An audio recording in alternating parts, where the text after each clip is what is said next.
The invitation arrived on an evening unlike any other. You had just returned home after another long, exhausting day, weighed down by the routine of life. The envelope was thick, made of a material that felt almost ancient, with a golden seal pressed into the back. There was no return address. Curious, you tore it open.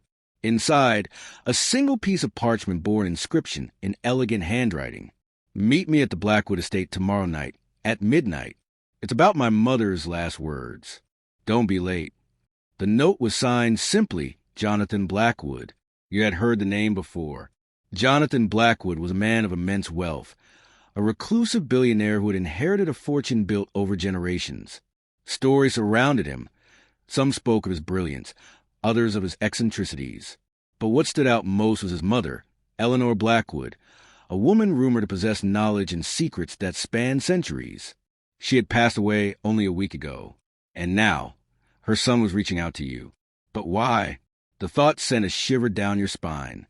You barely knew the Blackwood family, yet something inside you urged you to go. Perhaps it was curiosity. Perhaps it was fate. So, at exactly 11:55 p.m. the next night, you found yourself standing in front of Blackwood Estate, the estate of secrets. The estate was vast, stretching across acres of well-manicured land. The mansion itself loomed in the darkness like a relic from another era. Its towering columns and shadowed windows gave off an aura of something ancient, something almost forbidden. As you approached the grand entrance, the doors creaked open on their own, revealing a dimly lit corridor. The air was thick with the scent of aged wood and something faintly metallic, almost like rust or dried blood. Before you could take another step, a figure emerged from the darkness. Jonathan Blackwood, tall, sharply dressed, and with piercing blue eyes that seemed to look right through you, he extended a hand. "Thank you for coming," he said, his voice smooth but carrying an undertone of urgency. "I don't have much time. My mother told me something before she died. Something I can't ignore. And you are the only one who can help me find out if it's true." Your breath caught in your throat. You didn't know what to say, but Jonathan didn't wait for a response. He turned and started walking down the corridor, motioning for you to follow. "There's something I need to show you. But first, I need you to promise me one thing. Once you see it, you cannot turn back." A chill ran down your spine, but against all logic, you nodded, and with that, he led you deeper into the house. The revelation. The mansion was a labyrinth of darkened hallways and grand rooms filled with relics from a time long gone. But Jonathan wasn't interested in any of them. He led you down a spiral staircase, deeper and deeper, until you stood in front of a set of heavy iron doors. With a deep breath, he pushed them open. The room beyond was nothing like you expected. It wasn't a vault of gold or a hidden chamber of priceless artifacts. It was a library, but not just any library. The walls were lined with books bound in leather so aged they looked as though they might crumble at the slightest touch. The air smelled of parchment and candle wax. In the center of the room was a single wooden desk, and on it lay a letter. Jonathan walked over, picked it up, and handed it to you. "Read it," he said. With trembling fingers, you unfolded the aged paper and began to read. "To my beloved son, Jonathan." The letter was written by Eleanor Blackwood herself. It spoke of a hidden location, a place she had kept secret for decades, a place that held something beyond wealth, beyond power. "I could never bring myself to go there, but you must, and you cannot go alone." And then, in the last line, your heart nearly stopped, because written in her delicate, fading script was something you never expected. "Take the one whose fate is intertwined with yours. Take them to the place where the truth is buried." Your name was written beneath it. A deep silence filled the room. Jonathan's eyes burned into yours. "Now do you understand?" he whispered. "This isn't just about my family's past. It's about yours too." Your entire body went cold. "We leave at dawn." The night passed in restless silence. Sleep was out of the question. Eleanor Blackwood's final words haunted your mind. "Take the one whose fate is intertwined with yours. Take them to the place where the truth is buried." How could your fate be tied to a family you barely knew? What truth had been buried for so long that even the heir to the Blackwood fortune had been kept in the dark? At dawn, Jonathan arrived at your doorstep. His black car gleamed under the pale morning light, an unspoken promise that once you got in, there would be no turning back. "Are you ready?" he asked. You weren't, but you nodded anyway. The journey began. The hidden map. As the car glided down empty highways and through mist-covered back roads, Jonathan finally broke the silence. "I didn't sleep last night," he admitted. "I spent hours going through my mother's letters, searching for anything that could explain why she chose you." "And did you find anything?" you asked. He reached into his coat pocket and pulled out a folded piece of parchment. "This," he said, "was hidden inside one of her old journals. It's a map, but not just any map. It leads to a place that doesn't exist on any records, a place my mother never dared visit." He unfolded it, and your breath hitched. The map was hand-drawn, marked with cryptic symbols and faded ink. At the bottom, written in Eleanor Blackwood's elegant script, was a single phrase. "Where the first deal was made, the curse remains." A curse? A deal? A cold chill crept up your spine. Jonathan's jaw tightened. My family's wealth didn't come from honest work. It came from something much older, something darker. My mother always told me that the Blackwood name carried a debt that was never paid. You swallowed hard. "And you think this map leads to the truth about it?" Jonathan nodded. "And to your part in all this." Your hands clenched into fists. None of this made sense.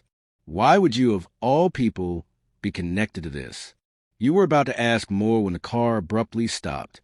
You looked up and saw the forest, the forbidden forest. The map had led you here, a stretch of ancient woodland untouched by time. Towering trees loomed overhead, their gnarled branches clawing at the sky like skeletal fingers. A thick fog weaved through the underbrush, whispering secrets in the wind. It felt wrong. Jonathan turned off the engine. "We have to go on foot from here."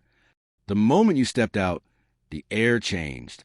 The silence wasn't natural. It was too quiet, as if the forest itself was holding its breath.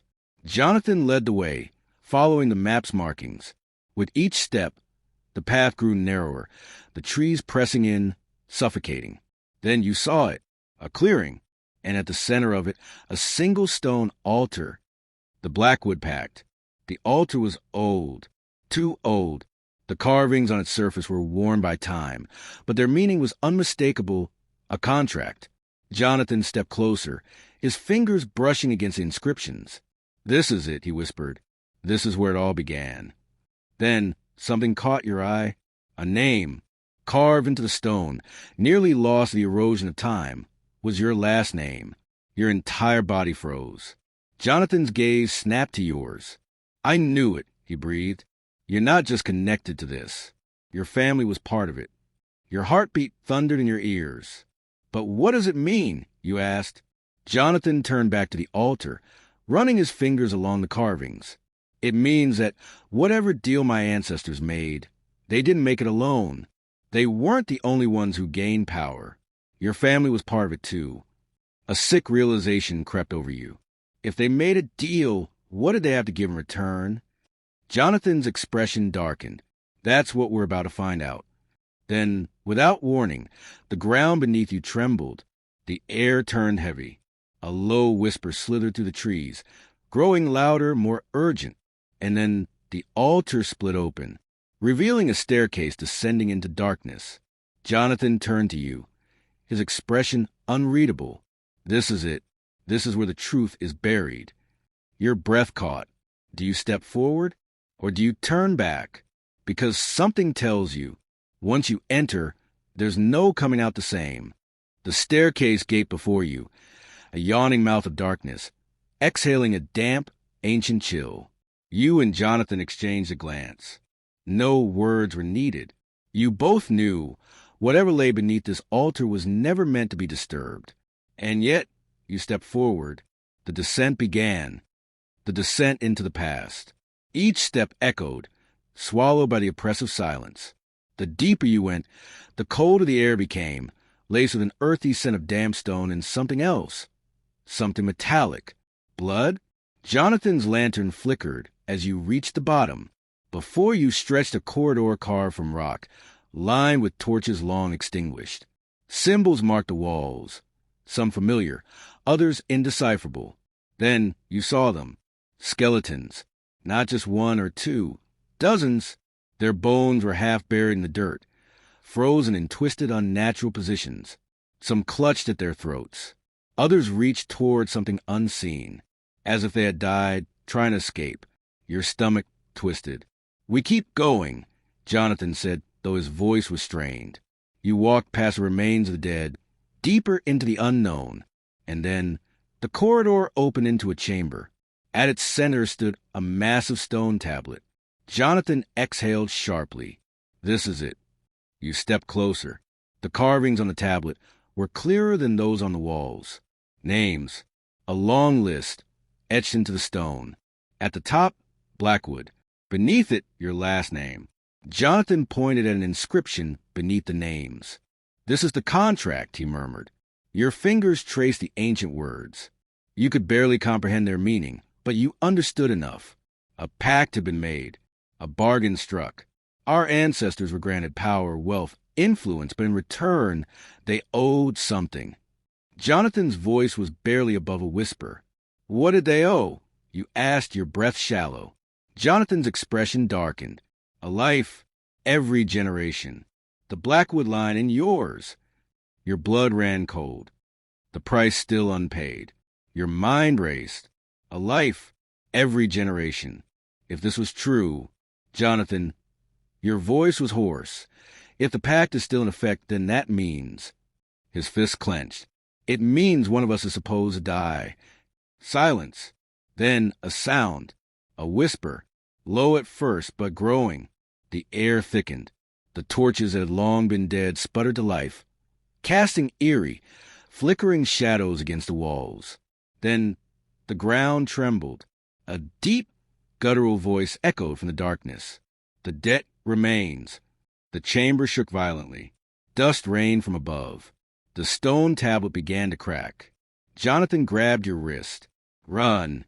You turned just as the chamber collapsed. The choice. You ran through the corridor, dodging falling stones. The whispers followed, weaving into your mind, wrapping around your thoughts. A life must be taken. A life must be given. The staircase came into view. Jonathan shoved you forward. Go! You reached the top just as the earth roared beneath you. The ground split apart, and something clawed its way out. A shadow with burning eyes, a creature bound by the contract itself. Jonathan turned, facing it. You won't take us. His voice was defiant. The creature loomed, shifting, watching. Then it spoke. The choice is yours. It wasn't here to decide. It was waiting for you to decide. One life, that was the price. The price that had always been paid. And now it was your turn. Breaking the cycle. Jonathan's breath was ragged. He looked at you, his eyes dark with realization. We don't have to do this. But you knew the truth. The pact had never been broken. If no life was given, the curse would continue. It would claim others, again and again. What if we end it? Jonathan whispered. Your heart pounded. Could it be done? The creature waited, shifting in the shadows. Then you understood. The pact had never been questioned, never been defied. Every Blackwood before Jonathan, every ancestor of yours, they had all given in, but you didn't have to. Taking a deep breath, you stepped forward. No more. Jonathan's hand tightened around yours. No more, he echoed. The creature stilled. The shadows quivered. And then the chamber collapsed into nothingness. The contract was shattered. The curse was broken. The legacy of choice. You and Jonathan barely escaped as the earth swallowed the altar, sealing away the past forever. For the first time in centuries, the Blackwood debt was erased. You looked at Jonathan. He looked at you. And you both knew you had changed fate. Neither of you had to die. Because for the first time in generations, someone had chosen differently. And that was more powerful than any contract ever written.